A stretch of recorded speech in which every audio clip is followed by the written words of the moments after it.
And we're back once again, only on Last Call. Last Call with the alcohol, only on the Last Call YouTube channel. Joining me here on the line, this man will be fighting once again. He is coming out fresh off a very impressive second round knockout win over Emiliano Sordi. Well, he's looking at Marthin Hamlet going, I'm going to make it 2 in a row here. I give you once again, all the way from Syndicate MMA, I give you it's Cory Hendricks. Cory, let's start off here with so it's Marthin Hamlet. You beat him last year with a rear naked choke in the third round. Is it easier the second time knowing, going, okay, I know what he does. I know what he's, his hand speed and all that. Is it easier playing for him now that you've been in the cage and you've had success? Um, I don't necessarily think I'd say maybe easier. It just kind of takes away some of the unknowns because going in any fight, like you obviously, well, most people at least watch tape on their opponents and see how they fight. And so you get an idea of what they do, how fast they are, how strong they are, what kind of techniques they use, their general style and stuff. But it's always different, like it's different between like watching someone do something and then actually feeling them do it. So, it just kind of gets rid of a little bit of that element of the unknown of like, I felt like how strong he is. I felt his power, like his quickness and everything. So, to me, it doesn't really necessarily make it easier. It just kind of eliminates some of those unknown variables. I'm a bit more familiar with him, and I know exactly what to expect out of him. I mean, I know you hear it, but oh, he's gonna be a different fighter. He's gonna do things differently. How tough is that to do though? When it's like, okay, he's only had a year since that loss. I'm guessing a lot of fighters don't reinvent the wheel.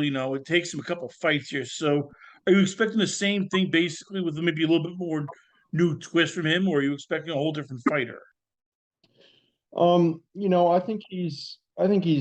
I'm sure he's improved. I hope he has. If he hasn't improved at all, he's doing something wrong in a year's time. Like you said, you're not going to like completely reinvent yourself in a year, but you can make some fairly substantial changes if you're disciplined with your training and, know exactly what you want to do and like attack those changes and trying to make them. Looking at him, his couple fights he's had this year, I wouldn't say he's like drastically different. I think maybe he looked maybe slightly more comfortable in the cage. I think that's in my opinion that's something that he's kind of missing is he's not really super comfortable in a fight, which is it takes a while to get really comfortable being in a fight. And some people never get there, and other people get there quicker. Everyone goes at their own pace, but it is kind of different, getting used to being in there in the cage standing across from some other big dude who's trying to hurt you. So I think he's got a little bit more comfortable, but I don't see like any super huge changes out of him. I think at the end of the day, he's basically the same fighter. I'm sure he's made some small technical improvements here and there, but so have I. So I'm basically expecting for the most part the same thing out of him. He's a Greco-Roman national champion, so like that's where he's comfortable. You can tell he's not as comfortable standing at range and throwing strikes with people. Like I said, I think he's made a little bit of progress there, but his comfortable spot, his safe spot is, getting someone pinned up against the cage, getting in a clinch with them, and then hopefully getting on top of them. We'll go back to this. We're going to go back to this fight in a bit. Take me back to your last fight, Vo. It was you. It was Manuel Sordi. He's the guy who, he'd come in, going into this fight with you. Before Antonio Carlos Jr. lost, he'd had a nice, big win streak here. He's a veteran. He has beaten some good opponents. How big was that for you? Not just beating him, but finishing him and going showing people like, okay, Cory Hendricks is for real. This is a kid who's on the rise, and he just beat a guy who was a former PFL champion. Yeah, it was a good win for me. Like Sordi's tough. He was the first former champion I've fought. Like you said, he was on a pretty good streak there, other than losing to Shoeface. And I actually watching that fight a couple times in the lead up to my fight with him, and actually when I watched it live, I thought he definitely won that fight. And if the judges would have given him that fight, I think he definitely would have gone on to win the whole thing last year. So yeah, it was a good win for me. Good little confidence boost. I think it did more for like other people seeing me beat him and just realizing more what I'm capable of. Like I already have a pretty good idea of what I'm capable of. I train with a lot of really good fighters, and over the years I've trained with a wide variety, a ton of guys, a lot of champions and stuff. So I have a pretty good idea of what I'm capable of, but I know that the general fans out there don't really know that so much because it's just stuff that they haven't seen. So to see me beat a guy of that caliber, I think kind of opened their eyes a little bit to what I can do, but it did also give me a little confidence boost. I was gonna say, like, how much does that help with like sponsorships, with gym time, with even just negotiations? Because all of a sudden, it's when you beat somebody like that, people start noticing, like, oh, okay, the kid's for real. Like, oh, okay, he's somebody we can invest in. Like, oh, okay, he's not just this prospect or this kid from the Ultimate Fighter. He's a legitimate, top 15, top 20, best in the world light heavyweight. Well, with sponsorships, it helped me out exactly zero because I still have no sponsors. So if you know someone who's interested, hook me up. Uh, with negotiations and stuff, it apparently didn't really help me at all because I thought that after that maybe it made sense for me to fight the second fight of the regular season with PFL, but Josh Silveira healed up and they decided to put me back on the bench. And then, I haven't really had any contract negotiations since I've been under contract with PFL for this season. So it hasn't really helped me outside. It's just, I guess a little more people like seeing me and like realizing what I can do and just giving me a small confidence boost, I guess. But other than that, it hasn't really done much for me. All this has happened for you here, and I guess the bigger question is, how for you, how much does it mean in terms of like this success you've earned the old-fashioned way? It's not like a lot of guys who come into these organizations, 3 or 4 wins, oh yeah, we're still winning. It's You've had to do it the old-fashioned way, where you started off, you went on the Ultimate Fighter, you made it to the finale, you didn't have to, you didn't get a contract. Then you went over to Russia, tried your luck there, won some fights. Then you've had to do the PFL. I mean, you've had to earn your stripes. So for this fight, how much do you enjoy the fact that for you it's like, okay, I've earned this the old-fashioned way. I've had to fight everywhere, any place, anytime, and now everything's coming together. Now I'm feeling more of as a complete mixed martial arts fighter. Um, Yeah, I mean, I've never really been asked for anything to be handed to me. All I can ever do is work with the opportunities that are presented to me. That's one of the things about the sport is it's definitely not always fair. It's not like there's plenty of guys out there who go in and put in the hard work and never get the call and the opportunity that they deserve. And then there's other guys who go out there and, maybe they just have a big following for whatever reason and instantly get kind of thrown up to the top and get a lot more opportunities because of it. I've gotten some opportunities. I guess you could argue whether I deserve them or not, but I feel like I've put in the work and like earned everything that I've gotten. And at the end of the day, all I can really do is work with whatever opportunities are available to me.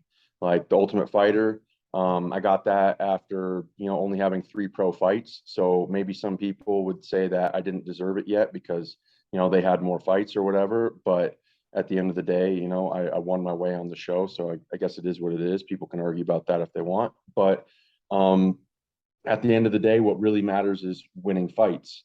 And I've won most of the fights I've put in the work necessary in the gym. I don't try and slack and cut corners.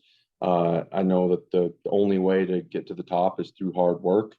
Talent is important and like all these other little things, but without hard work, you only get so far. So I try and put in the work necessary and then do the best I can with the opportunities that I'm given. How tough was for you the Ultimate Fighter, where I mean, everybody thinks, oh, it's they love to do it, but it's a great experience. And I try to tell people, yeah, you stay in a house with seven other dudes, eight other women. You're all cramped in there. Oh, by the way, no TV, no phone, no computers, no outside contact, no internet.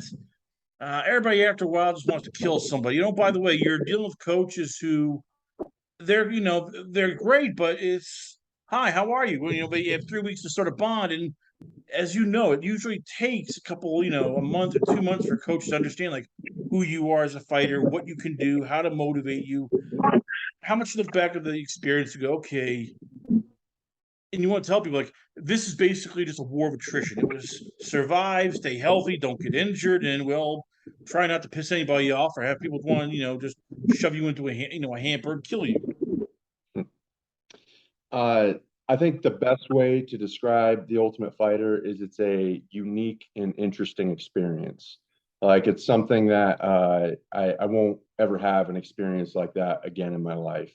It was 5 weeks long, and then my experience with it was a little bit different than other people's too. Like when I was in the house, there was a number of people who were kind of struggling because they had families, had wives and kids, or girlfriends, boyfriends, whatever.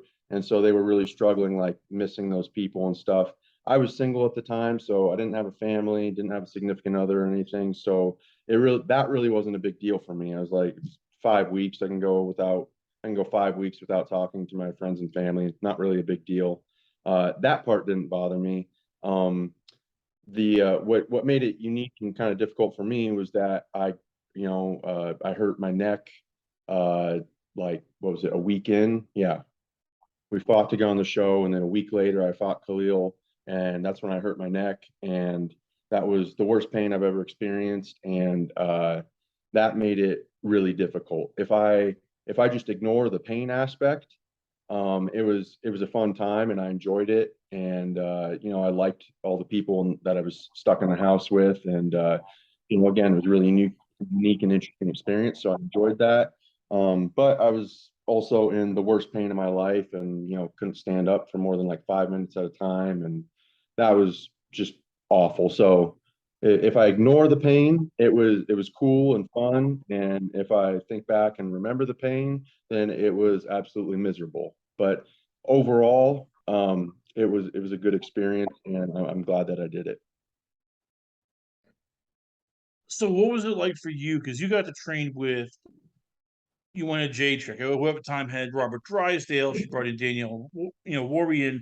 Drysdale, great submission coach. Like for you, when you have people like that, and you only have them for a couple of weeks, like how much time did you get with them? Like how much time did you get to spend like working on technique, working on, ideas? And I know that you have a neck injury, so that put a cramp on it, but were you ever able to like learn stuff or gain stuff from them in terms of like, okay, not just how to fight, but how to set up camps, how to, train in between fights? Like, how much do you try to pick their brain to figure out their success and how to incorporate it? Uh, well, I actually ended up being on Claudia's team, and I loved my coaches that I had there. They were a bunch of Brazilians. Like one of them didn't speak English, one of them spoke a little bit of English, and then another spoke like full English, and Claudia obviously spoke full English.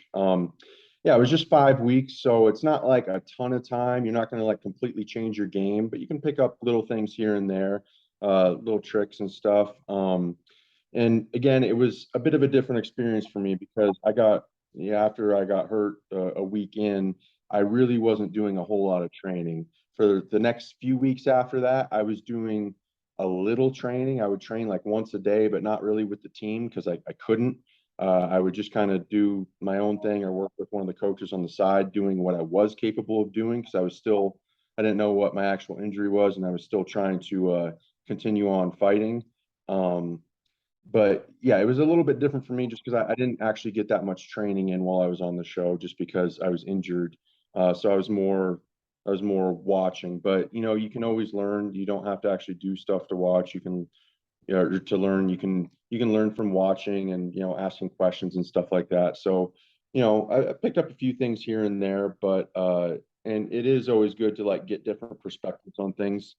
That's one of the benefits of having, multiple coaches, or like going to a different gym for a little while to see how they do things, how they train, and their thoughts and stuff on things. So it's always good to get different perspectives and maybe think about things differently. Sometimes, help you think about things differently and maybe like open up some new areas for you. So yeah, I picked up a little bit, but overall, again, it was a short time and I was injured. So it's not like I completely like, you know, changed everything I was doing and became a new fighter because of it. Last question on this before we move on. You fought in July that year, against Josh Stansbury, and as you said, you got injured during, midway through. Basically, the Ultimate Fighter, it's a neck injury. I'm guessing that takes time to heal. I know you had no to say over it, but if you did, how much would you look when you look back? Go, I wish I had more time. I wish I maybe fought later on, had more time to really get my neck fixed, get everything taken care of, have a full camp, and not deal with just lingering issues. Whether it's, oh, is my neck gonna be fine? Is this just a one time thing?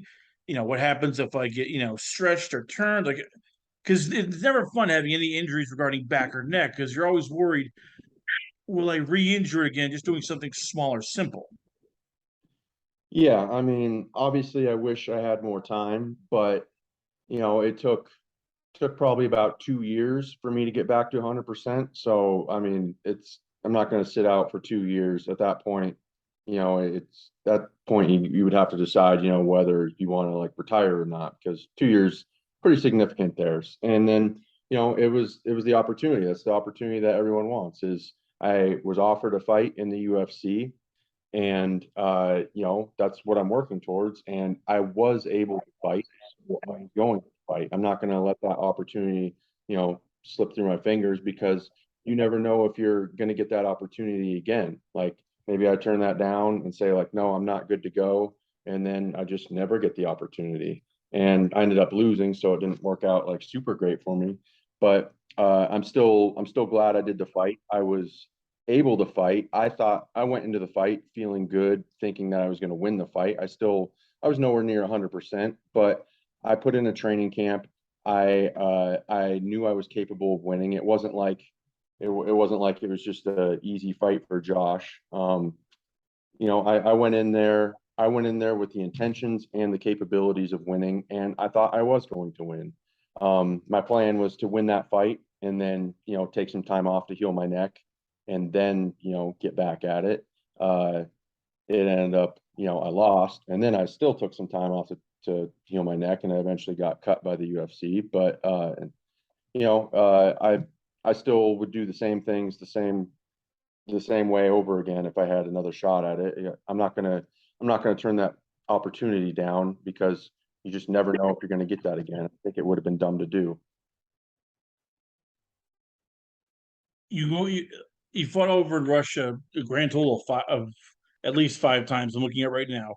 You fought top competition. You dealt with everything from travel to politics there. When you look back, how much of that career over there help you as a fighter in terms of not just physically fighting top guys after top guys, but also mentally in terms of dealing with jet lag, dealing with politics, dealing with stuff out of your control. Hey, I'm fighting in guy's backyard. Hey, I'm got to deal with people who actually know the sport, fans, and are passionate, and I'm fighting, and nobody knows, in America is seeing this, so I could get screwed. Like, how much do you look back at fights at AKA and go, or sorry, ACA and go, this helped me grow, no matter what. It helped me grow as a fighter and also as just a man. Yeah, it was great experience. I love my time with ACA. It does suck to fly all the way to the opposite side of the world, dealing with a 12 or 13 hour time difference. So it's the exact opposite. And the flights are very long, and that part is not fun. Once you're there, everything is good other than the jet lag. And the fact that, they're bringing you in to lose to some of their guys. But at the end of the day, we have to fight. So I have a say in whether I lose or not. Yeah, it was a great experience. And, I'm glad I did it. And yeah, overall, it worked out for me. I think think I went like 4-2 or something like that in them. I was fighting tough guys, so it was really good experience fighting, a high level of competition. A lot of the guys I fought might not be the most like known fighters on our side of the world, but they are very tough, very skilled fighters. The fans over there are the best fans I've ever seen. The Kazakhstan fans were the best fans I've ever seen, hands down. Like very knowledgeable, very passionate, and very respectful. The Russian fans also very knowledgeable, very passionate, very respectful. I was always treated well, even when I beat like their hometown guys. They still showed me respect and treated me well. Yeah, overall, it was a great experience. I'm grateful for it. I am glad that it's over, just to avoid like the 16-hour flights or whatever it was, and like just being so jet lagged. Like, sometimes I just couldn't sleep at all. There's one fight where I slept like got out there on like Monday and fought on Friday, and I slept like 4 hours a night every night that week. Like the day of the fight, I was like struggling to stay awake because I was so sleep deprived. So yeah, like just dealing with some adversity and things like that, it makes, flying to New York, 3 hour time difference, it makes it seem like nothing. So it was a great experience. I'm grateful for my time over there.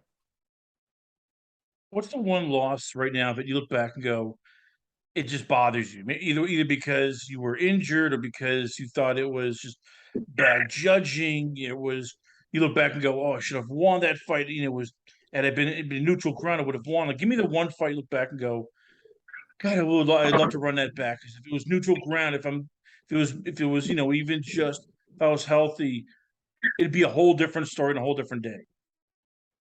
Um, there's none of them that I lost the judges screwed me over or anything. I've been fortunate to avoid that, and I honestly don't even go to decision really that often.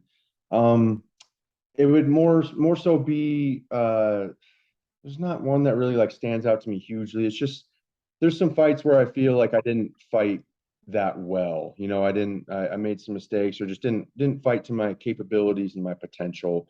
Like the Nasrudinov fight. I don't think I fought very well in that fight. I don't think I went into it. I think with the right mindset. I mean, not an excuse for the loss or anything. Like we fought, he beat me fair and square, but I'm not happy with the way I fought in that fight. My fight last year against Chris Camozzi, I'm not happy with the way I fought in that fight either. But part of the thing is also you're in there with someone else who's trying to do their own thing. So some of the credit for me not doing the things I want to do can also go to my opponents, because maybe they were stopping me from doing the things that I wanted to do. So yeah, like it's more so just fights that really, really all my losses. I mean, I just feel like I could have done better. Actually, a lot of my wins, I feel like I still could have done better in those. So there's no fights where I got screwed over or feel like I lost purely because I was injured or anything like that. It's more so just I'm unhappy with my performance, and if I go out there and if I'm if I fight to my full capabilities and I lose, then it is what I is. Congrats, you're the better man.